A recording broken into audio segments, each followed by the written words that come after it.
Most likely to become a cheerleader. That was the quote awarded to me in my yearbook. While my other classmates were touted to go on to become doctors, engineers, businessmen, I apparently had a very bright future in cheerleading. Essentially, the gist was that I wasn't expected to amount to much by those around me. You see, I was never the best student.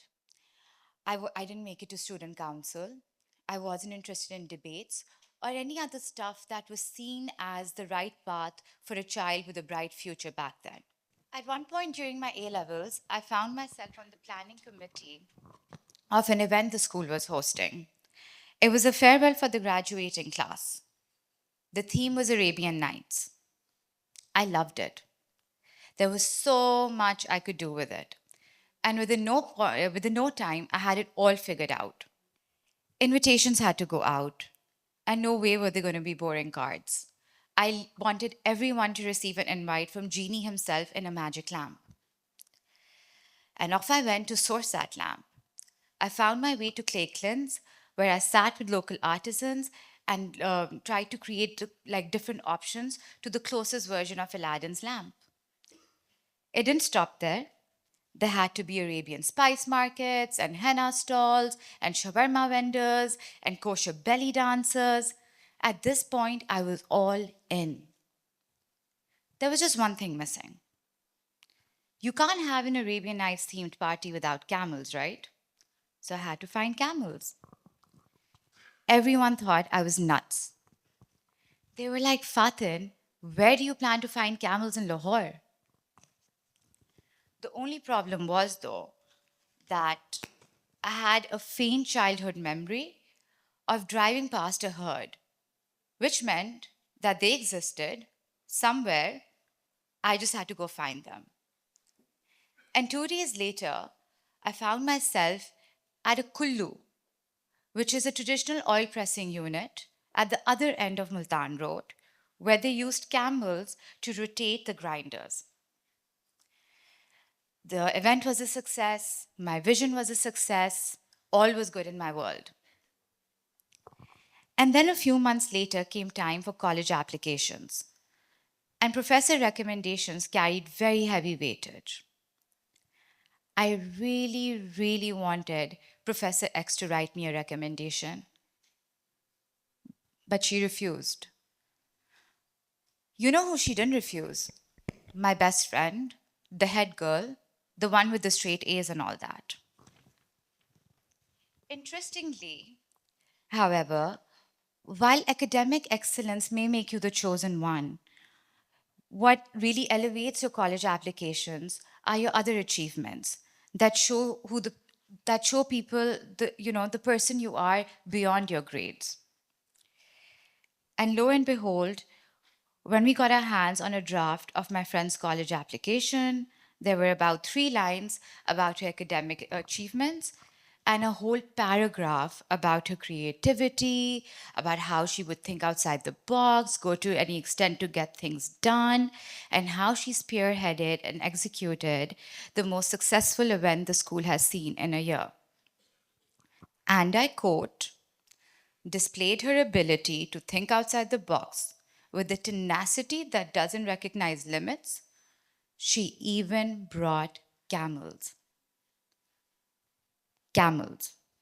My camels, my attention to detail, my ability to think outside the box, all attributed to add oomph to my friend's application by the same professor who refused to write me a recommendation.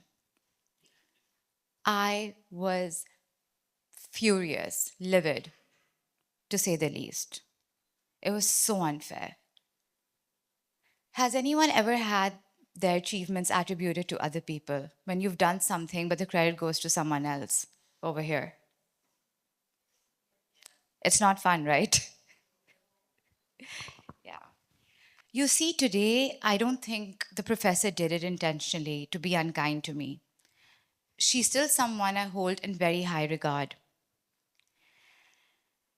It just did not align with the vision with the image she had of me. To be honest, it didn't align with the vision of what anyone had of me back then. The reason I chose to share this incident is because it was the first of many. Over the years, in my personal life, and especially in my professional life, I have repeatedly been underestimated and met with resistance. Not because I lacked ability, but simply because I did not fit the conventional image of the mold that someone in my position was supposed to fit. I did not fit the script of who was supposed to occupy that space. For context, I started my career in e commerce. I went on to build my own agency that provided turnkey e commerce solutions. I have over 13 years of experience in the industry. And I'm finally at a place in my career where I am comfortable to own the fact that, yes, I am one of the pioneers of the e commerce industry here. Over the years, I've founded 3 startups in the tech space, and I'm currently the CEO of a fintech, one that works to help other e commerce merchants succeed. But I was also a girl, and a very feminine one at that. When I started my first company at age 25, the tech space was predominantly just men. It was very, very male dominated. There were very few women in the room, and even fewer women who were soft spoken, unapologetically feminine, loved the color pink, and chose to wear floral prints to client meetings. It made them very uncomfortable. It was there, somewhere between who they said I was and who I was becoming, between their perception of me and my vision for myself, between the non serious girl that they saw in school and the entrepreneur they now recognized that I became the woman that I am today. You see, throughout, there was resistance from everywhere. There was resistance from my clients. They didn't like seeing a girl at the helm of a tech company. There was resistance from my own team members, the developers, the techies. They weren't used to being told what to do by a woman. There was even resistance from my own friends and family because I didn't fit the narrative they had for me. I didn't fit in the box, they had sort of like put me in all my life. I wasn't, it just didn't make sense to them. What was I doing running a tech company? The first question always asked was, do you code? And no, I don't. But it didn't matter. I didn't need to know how to code. I wasn't running a training camp for developers. Why would I need to know how to code?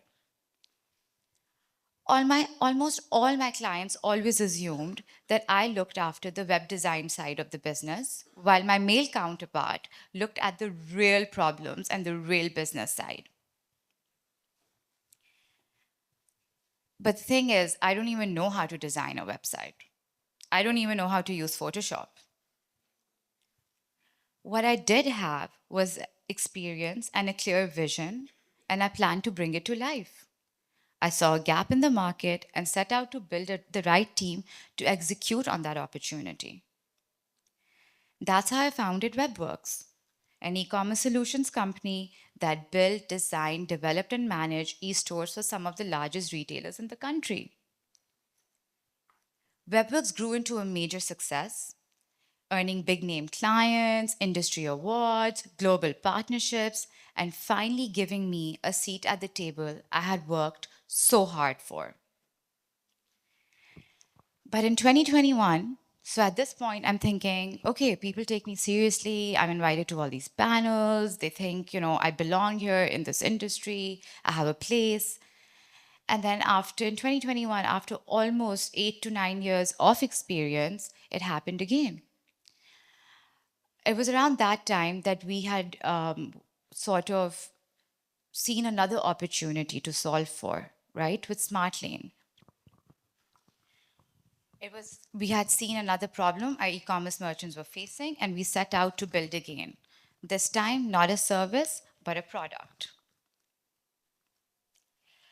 But with Smart Lane and in entering the fintech space, it introduced a new set of gatekeepers, the finance bros, complete with the extensive use of finance jargon merely for effect.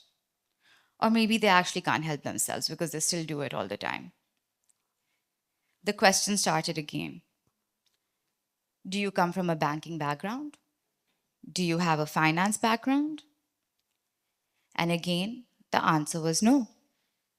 So, first, I did not know how to code and I did not know how to design a website. Now I had to go and explain that no, I do not come from a banking background or a finance background. And their message was the same: you shouldn't be the one doing this. But like I said earlier, I don't like to take no for an answer because once again, what I had done was identified a real problem. I had a vision for how it needed to be solved, and I was committed to bringing it to life. The journey of a startup founder is anything but linear. Mine certainly wasn't. It unfolded in liminal spaces. Before the start of something new, in the middle of the very messy, sort of in between middle space. And every time I was told I couldn't, I simply decided that I would. At the risk of sounding cliche, the highs can be incredibly high and the lows can be very, very, very low. One day you're on top of the world, and the next your product is suddenly irrelevant. One day you're the star startup that everyone's talking about, and the next day investors refuse to take your call. Over the past 10 years, I've been through just about everything a startup founder could go through. I've lost my highest paying clients. I've had contracts terminated over a phone call with no prior notice. It's, you know, as a startup founder, it's just everything. Everything is thrown at you, things you can't even imagine. Um, I've had to live through the churn that comes with the service sector in Pakistan, the unpredictability, the lack of basic ethics, the constant uncertainty. Some days were hell, but to be honest, it was in those moments that my resilience was born. Decisions made in survival mode, decisions made to keep going instead of giving up. The moments when we want to quit, to give up, often become the exact place where we become who we need to be. Even today, it still goes on. We have to deal with investors, market shifts, funding delays, and 100 unknowns. Will it happen? Will it not? Will it work? Will it still work? Will someone else come into it? Will they do it better? The uncertainty is still there. The difference, however, is that I am not the same person facing that uncertainty anymore. Because the tools I collected along the way, every time I faced a drawback, a setback, every time I had to pull myself together for my team and pretend everything was okay while everything was falling apart, every moment in that space of not yet, those tools, those tools expanded my capacity. They increased my courage, my clarity, and my ability to keep going. After all, clarity is the privilege of experience. The truth is that your confidence and self esteem are born from decisions you make. Your decisions aren't born because of your confidence and self esteem, it's actually the other way around. The decisions you make in those uncertain moments, The choices you make are based on intuitions. Those choices, good or bad, become the architecture of who you become. Running a startup in an emerging market, uncertainty isn't just likely, it's inevitable. But the skills that make me secure today didn't come from my wins. They actually came from my failures, from my setbacks, from the disappointments, and from the doors closed. Each decision made in that moment, though, each problem solved, and each no that I turned into a resilient yes. Through all of it, I leaned into my spirituality and my faith, which is what kept me going, especially on the days when no one else around me knew what was going on. As a founder, I'm still in that liminal space, somewhere between ideation and full blown success. Sometimes I feel like I'll always be in this space because as founders, we're always building something. It's just never enough. There's always a pivot. You think you've reached one point and that's the full blown success, and then you're like, no, now that merger is a success, and then you're like, no, now I need to. I'm dreaming of an IPO. So it just keeps going and going and going. But it's in that space, in the in between, that I became who I am: resilient, centered, unapologetically a doer, someone who prioritizes her family, her mental and physical health, and the moments that truly matter, still unwavering in my convictions, and ready to step up and move forward whenever required. For me, becoming happens in the spaces in between, while doodling, during coffee breaks, which I love, in moments of quiet reflection.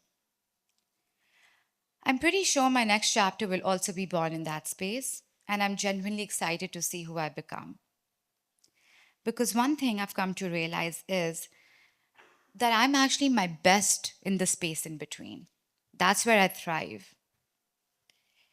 Between the time of how things are and what they can be, that is the space where I do my work, that is the space where I create, and that is the space where I become. Thank you.